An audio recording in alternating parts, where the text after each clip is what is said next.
Yes, HBI International many years ago started internally making an effort to reach out to potential employees that had trouble finding jobs.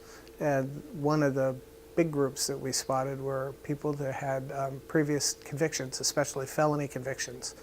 So independently, HBI started making an effort to hire people with felony convictions, and later that became a thing. It's now called Ban the Box.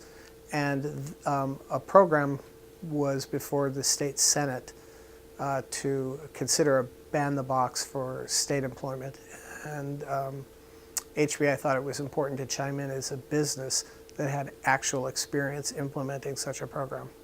Ban the box is perhaps not the best name because it leads people to mistakenly think that employers don't ask about felony convictions.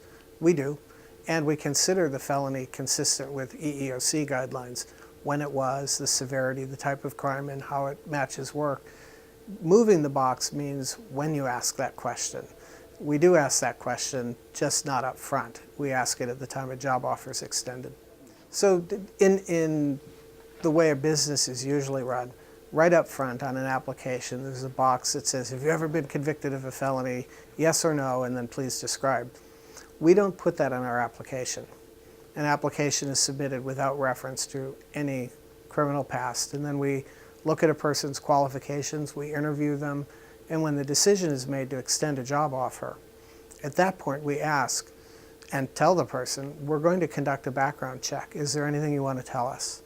But at that point, we're looking at a real human being who can explain themselves, as opposed to a blank sheet of paper with a box which has been checked. And usually the conversation that we have leads us to believe that this will be a good employee, and we go ahead and hire them. It's been an unquestioned success in both directions. We've given employees opportunities to get their life on track, make good wages, we pay very well, and from the employer's perspective, we've gotten very loyal, hardworking employees who appreciate that they have the job. It's a win-win.